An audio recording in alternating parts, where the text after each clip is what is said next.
John Gillard, who is the global head of licensing at Games Workshop, has just done an interview with the website Global Licensing. If you want to read that interview in full, then I put a link to it in the description of this video. In this video, we're actually going to break down and talk about some of the interesting information that really stood out for me, such as the Eisenhorn TV Show, Games Workshop wanting to make more AAA rated computer games, the potential release date for the upcoming game Darktide, and their vision for the IP with other media sources. Now, I want to start with the Eisenhorn series because we have a tad more information. When I say information, we basically know it's still happening, and this, for me, is probably one of the biggest things in this because we've been left in the dark quite a lot when it comes to Eisenhorn.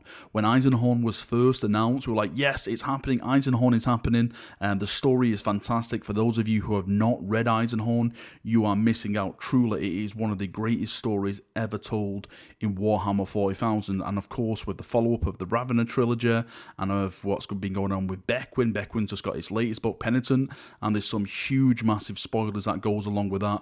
We're all looking forward to the third and final book in the Beckwin trilogy and see what actually happens, because it's kind of like a long game that Dan has been writing this series. I'm actually planning to do a video called the Abnetverse, which I think Dan is planning to do something very, very, very, very big, but that is another story for another time.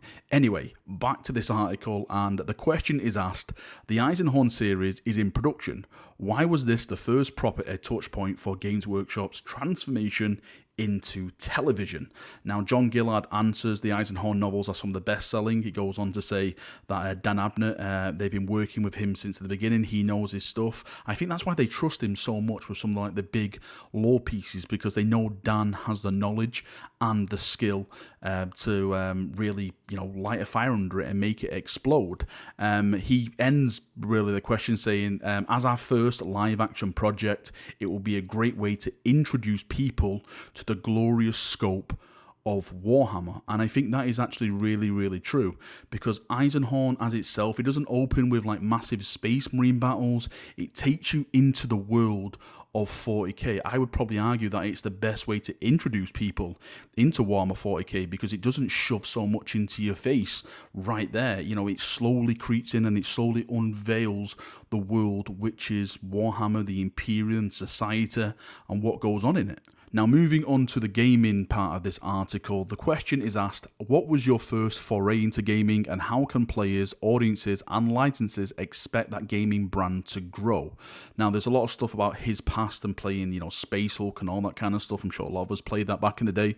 But the quote that really sticks out for me states, "There will be more AAA game releases over the coming years as part of our strategy to work with the best publishers and developers worldwide and bring audiences the most immersive games from all parts of the Warhammer universe." Now, let me just say, labeling a game AAA does not make it a good game. I'm sure plenty of us have played so-called AAA games that have been absolutely trash. The thing that stands out for me in that sentence is that they're looking to make better 40k games, or better Warhammer games. And as someone who's played lots of 40k games, I can probably count on one hand like games I would recommend. We've had so many that have been absolute misses, and with the brand that it's attached to, you would think the opposite, because there's so many rich stories, there's so many potential characters, settings, races that they could go to, and it always ends up to be, focused around the same old silly stuff, and the effort isn't really put into it. Now, on the subject of gaming, it seems we may have the potential release date for the upcoming game Warhammer 40,000 Darktide. For those of you chaps who don't know what Darktide is, it's being made by Fat Shark. Fat Shark have already proved their success with the Vermintide game, which is set in the Warhammer Fantasy IP. Again, absolutely fantastic. Skaven, Nurgle, Beastmen, go and then chop some bloody heads off. Now, they've got the license to do a game like that, but set in the Warhammer 40k IP, where it seems you're going to be playing as an Inquisitorial's retinue, going around and purging some Nurgle badness.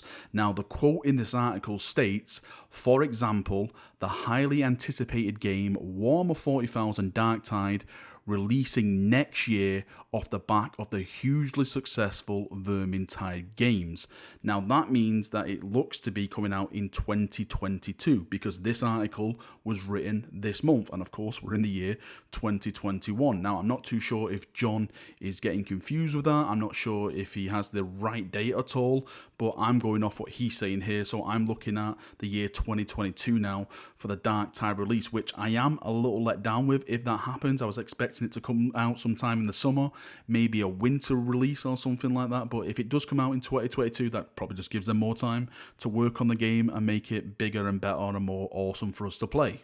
Now, one of the most interesting parts of this article is John discussing the Warhammer IP brand and what they intend to do to get more people involved. He mentions a two-pronged approach. The first being all the amazing fan content and getting them on board and working with them on their own internal projects. For example, we've seen this with Astartes and Primaris Black Templar. They've been offered so-called partnerships with Games Workshop, and their stuff has, well, it's been made official, really. That's probably the best way to describe it. It's official content now. The second being them working with bigger companies. The quote from John in the article states, "We will develop big content projects in partnership with companies worldwide that we expect to appeal to the broader audiences that is less knowledgeable and will need more accessible offerings." He goes on to say, I guess the similar comparison would be the difference between the sort of fans who read all the Avenger comics ever written and the broader group who watch the movies. Of course, it's vital that all content is authentic to the IP and that any large-scale projects are still appealing to the core fans. Now, my personal opinion on this article, especially that last quote, is that Games Workshop plan a lot of big things now when it comes to their IP, to their brand. They've really got to expand it out there. I know a lot of people are concerned how they're going to do this. Are they going to take away from what we all like, what 40k is? Are they going to get away from like the grim darkness? I personally don't think they will. I think that's what makes the brand so popular. To me, that's what makes it popular to me. This eternal war where, you know, there is no winner. We're all just messed up. There's no good guys at all. We're all just bad in our own little way, even though, you know, we joke around like the Imperium's the good guys, the Tower the good guys, etc. We're not. We're all just evil people in this universe, just fighting for our own survival at any means necessary. So I don't think they'll take away from that type of ideal, what the 40k is. I do hope to see movies. I really, really do. I hope they approach Netflix, Amazon Prime, and get some awesome TV shows, because that is where the big budget can come in and they can start telling these epic bloody tales. I would love like a Horus Heresy TV show, you know, a Beast Arises series, maybe a Unification Wars, you know, something just mad. I really can't think off the top of my head what I'd like to see. But yeah, you know, I want that type of investment into this IP because I enjoy watching Warhammer media. I'm looking forward to all the animations that Games Workshop is producing because it's stories set in an IP that I absolutely adore. Alright, Chaperonios, that is me done for another video. Thank you for coming, thank you for watching. I would love to get your thoughts and feedback on this article. Anything that's interesting that stood out for you, let me know in the comment section and we can have a nice little talk about it down there as we always do. See you now, have a great day and bye-bye.